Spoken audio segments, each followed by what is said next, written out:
stressed man in show business. Kaden Waechter's dad, Doug. He knows ball. What's going on, brother? How are you? Dude, first of all, I want to tell everybody how awesome you are in the fact that, you know how I know you're one of the best is I was supposed to be on, 30 minutes ago? And, basically I got caught up in something that I just could not get out of. I didn't have access to the phone. And of course, you just make it happen. Nothing, no big deal. And, as soon as I was available, I saw my phone. I was like, man, I hope Jay still has time for me. Of course. Luckily, you do. And, dude, I thank you. And I apologize for being so tardy, dude. I was just telling somebody this morning how I hate being late for things. And now, now I'm joining you 36 minutes late. Oh, so you're good. My apologies. I truly do. And thank you for having me on, man. It's an honor. Of course not. Hey, we're going to start talking about him. We were talking about Kaden this morning at Bucks practice. Me and Rick Stroud and Greg Allman, two of the bigger names here locally when it comes to media. And Rick was like, man, Kaden, man, he's all over the place. And what a summer. I mean, now back at Jesuit, I cannot wait for the spring to see him and Wilson with Coach Miguel and the whole crew over there. But man, what has it been like for him and to be able to see him? I know you got a chance to be able to watch him during one of the Rays broadcasts, but man, what an incredible summer that he'll never forget. First of all, yeah, thank you for the title, by the way. I'm reading that. Kaden Waechter's dad, Doug. That is – I'm going to take a screenshot of this, and I'm going to send it to him, and I'll never hear the end of it, I'm sure. So, Jay, it has been a really cool experience for me as a dad. Very special time for me, and it's something that kind of – it's gone so fast. Came from, I can close my eyes and think of yesterday when I was – really in T-ball with them and going up through all the way, coaching them through 13, 14 years old, and then purposely trying to hand them off to some other folks so he can hear some different voices in the dugout and just being a dad. It's been special for me because, this last year has really just kind of exploded for him. From committing to FSU, which he's very blessed to be able to say that he's a commit there, had opportunities all over, to now, he's basically gone through the summer and really made a name for himself in potential draft circles. And, we'll see where that goes. But he's named – most recently, I was just able to go out there on listen to this, dude, on the 14th day of that last road trip when I was covering the Rays. And thank you for the Rays and for FanDuel for allowing me to do this. But Kaden was named to an All-American, to the Perfect Game All-American. And that game that they were going to play fell on our Sunday, the last game in San Francisco. So the actual day that I was supposed to broadcast, and we were doing all these things. So the Rays and FanDuel very understanding and knowing that I would love to be out there. They allowed me to go out and covered for me to go see my son pitch at Petco at San Diego and see him on a major league diamond and pitch against other All-Americans. And man, it was a special day for sure. I flew out on a 6 a.m. flight out of San Francisco, flew into San Diego, watched him pitch that day, and then flew out that night at 10:30 p.m. on a red eye and got into Tampa Monday morning at 10:45 a.m. Dude, yeah, Monday and half of yesterday have been an absolute blur for me. But as a dad, I couldn't be more proud. Just, as a fan of the game and seeing all that talent on a field, it was just a really cool experience for me. Yeah, and we've a big portion of the last 24 hours, especially here on the show, was celebrating the life of the great Tony Saladino, and it's been so cool to be able to see Wade Boggs and all these different guys that have. I mean, Kevin Cash spoke about it before the game last night, and Joey Urso is going to be joining us here in about 20 minutes on the show, and it just kind of highlights it, man. Like not just in the Tampa, but St. Pete and Clearwater, like baseball here in this area. Yeah, and I know that, we talk about kind of the attendance with the Rays, and I think there's a lot of mitigating factors when it comes to that. But I don't think part of the reason why the attendance is the way it is because this isn't a baseball town. I mean, it's just amazing. And then when you go to Jesuit and you see Kaden Wilson and Samir's had an unbelievable summer as well. I mean, baseball, I really do believe, is in the blood of people in the Tampa Bay area. Yeah, I agree 100%. Go back to the history of you say Tampa Bay area, and that's very smart on your behalf because it's not just Tampa Bay, even though it's such a rich history in Tampa specifically. But you can go to St. Pete. I mean, Al Lang Stadium. People don't understand the history of Al Lang. Ted Williams played there, Joe DiMaggio, like all Mm-hmm. these greats went through there and played. Babe Ruth had a house in St. Pete for spring training, Mm-hmm. and then you look at Clearwater and all the history of baseball in Clearwater and Sarasota and everywhere around. It's just the entire Tampa Bay area. It's so rich in baseball history and rich in the game. And, you talked about a lot of the youth that play in baseball, and that's been just a part of the DNA, right, of this area with some of the greats, Hall of Famers coming through Tampa. And it'll never change. I think this this area is always going to be known for the baseball side of things. And so, yeah, it's special, and it's very unfortunate for Saladino, the news that came out. A great individual, a great human being, and you just think about the amount of lives that he touched through the game of baseball. Pretty special for sure. And I was just talking, I'm in our office now, we're talking some of my coworkers this morning about the news of Saladino passing. And yeah, it's big news. It's huge news in the area because he meant so much.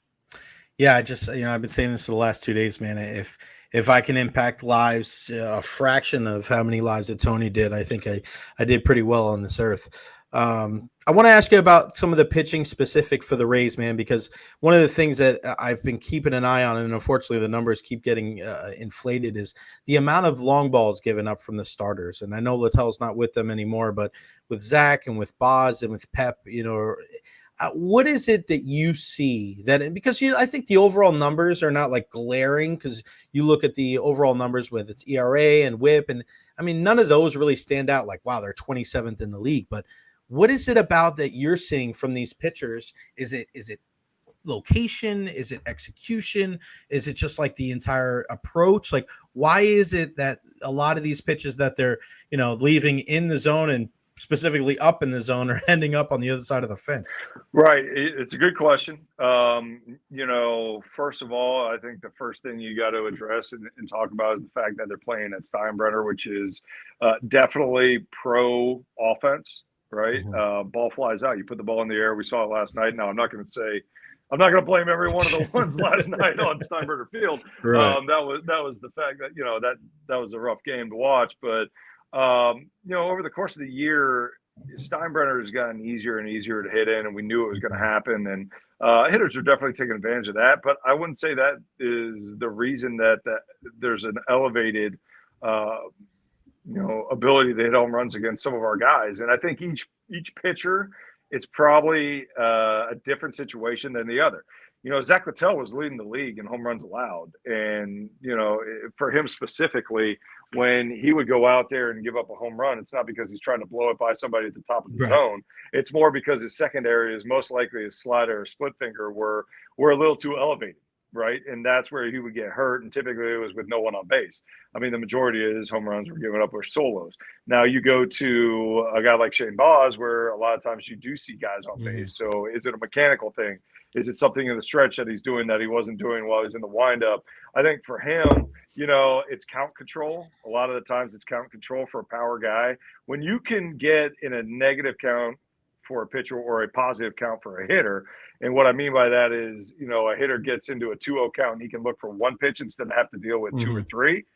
It changes the entire aspect of the at-bat, right? And being a baseball guy, that if you're not controlling the counts, it doesn't matter how good your stuff is. Eventually, that can catch up to you because it allows everything. Yep. Yeah, and it allows hitters who might not be above average hitters, maybe they're mediocre. But when you tell a mediocre major league hitter that all you got to do is look out for one pitch, well, okay, that shrinks the amount of room that you have to make an error when you're effectively throwing that pitch. So, I think count control has a lot to do with it, especially for Boz. And, probably similar with Pepio, because both guys, when you look at their stuff is still very, very good. Right.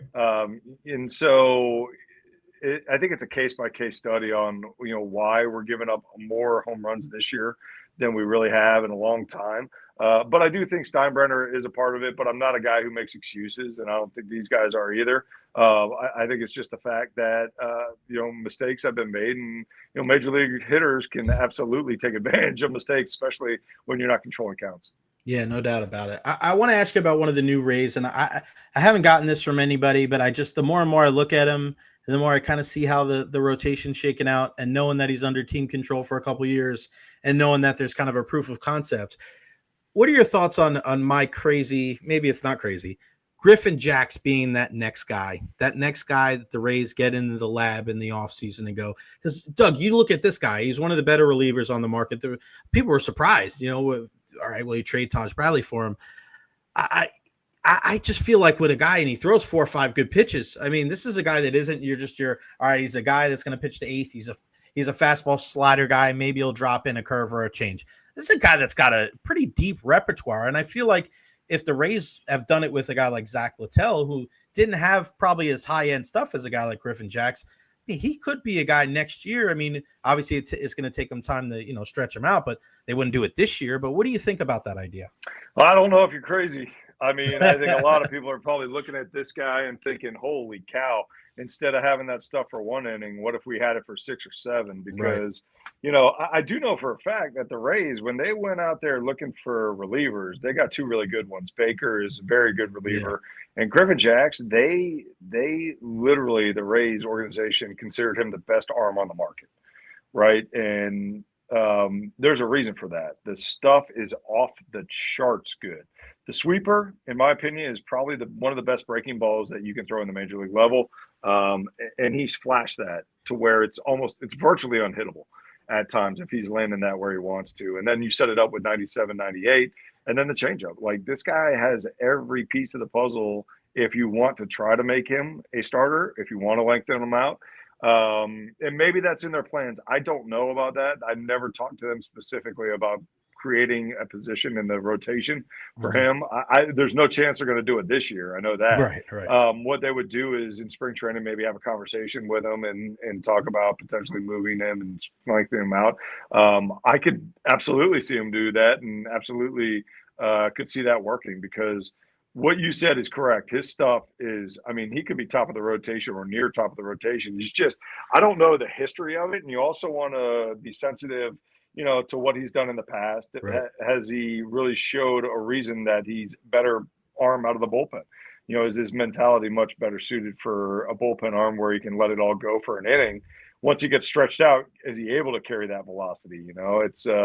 It's those kind of things, those kind of questions that you have to answer before you make that move. But I'll tell you what, man, stuff alone, he's got some of the best stuff for sure on the team, but also you can consider him amongst the top in the big leagues when you're talking about breaking balls and the whole arsenal.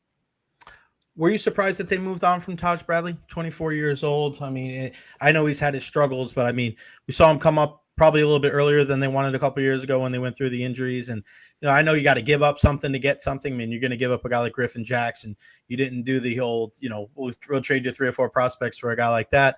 A very, I don't want to say like for like move, but this is a guy that I think going into the season, you were like, all right, this is the year that Taj needs to take a step forward. Were you surprised that they moved on from him? And where do you think it kind of went wrong for him here in Tampa? Yeah, I am surprised, just based off the fact that they had control over him, and he's a young arm that they have always shown that they truly believe in and they really, really liked.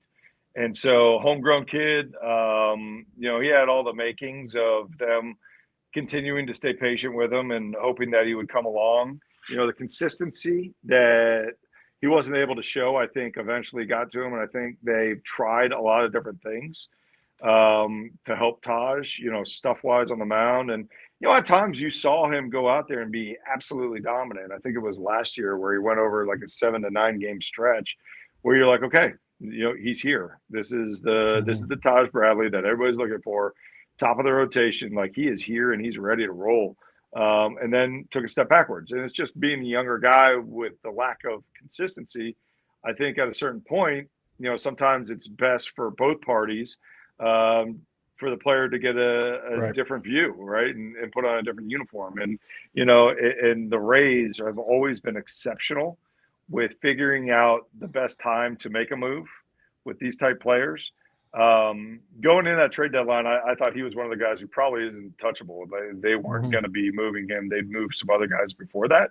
But I was wrong on that, and that's why you never try to guess what the Rays are going to do the trade deadline. It's always a question mark. But they always had the future in mind. So for them to move on from Taj, they probably had done some things where, they thought maybe some tweaks here and there would work a little bit better than they did. And because of the lack of consistency and the ability to get some good return on some players, I think all that's factored in, and that's why they made the decision to move on. And it was a straight business move. Everybody liked Taj a lot. It was just a move that and the numbers say that this was a correct move for the long term health of the franchise, and so that's why they did it. But yeah, to answer your question in a one word, yes. I was surprised. I'm with you, man. I'm with you. All right, before I let you go, let everybody know, man, about your business there and how you can help them out. Yeah. So I'm in commercial real estate. I really work specifically in office space. So my team can help you lease office. We can help you renew your lease agreement. We can help you sell a building, sell an office space. Basically, anything to do commercially with office or flex space, we handle it. Leasing, purchasing, selling, it does not matter. So happy to assist in any of your needs. You can just honestly look me up on social media. You can look me up on doug.waechter@jll.com. That's my email address. Or you can just go to JLL Tampa, and I'll be on that website and how to get a hold of me. So would love to help out any way possible, and love to keep jumping on your podcast, man. This is always fun. Yes, sir. And oh man, listen, I have to disagree with you on one thing. Your slider's still better. All right. You saw that? I don't know, man. I literally, dude, that thing had bite. I was gonna go like on your side. I'm like, come on, Doug. Like you're being nice. And then like he threw that one pitch that you showed from him. I'm like, dude, that's not even fair, bro. So we had just gone through the West Coast Swing in Seattle, and that's where I made my debut. And so on FanDuel, like on the pregame, they of course showed my time against Ichiro in the first game during that debut. And so I had them cut that clip. I don't have a lot of footage of me throwing. And honestly, I sent it to Kaden. Kaden's like, man, that's the first time I've ever seen you in a major league uniform. I was like, really? So I just seen that, and then just over the weekend, that's when Kaden threw, and they shot a clip of his slider, and I was like, man, that reminds me of the video that I just saw myself. So that's the only reason I did that, and it is actually kind of cool to put them side by side, just compare a little bit, have some fun, tell the kid that I wasn't terrible in my lifetime. I was decent at least. You got that right, pal. He makes our show a whole heck of a lot better every time he joins us. It's a Waechter Wednesday. We're stealing it from Pat and Aaron. It's a Waechter Wednesday here in the Tampa Bay area. Doug, thank you so much. Give my love to Cade, Kristen, the whole crew over there with the Waechters, and we'll talk to you again soon, buddy. Thank you. Jay, yeah, anytime, man. You're the best. Thank you so much for having me on, and I swear I will be punctual next time out. Gonna hold you to it. That's on me. Thank you, my partner. Okay. All right, brother. See ya. Good stuff.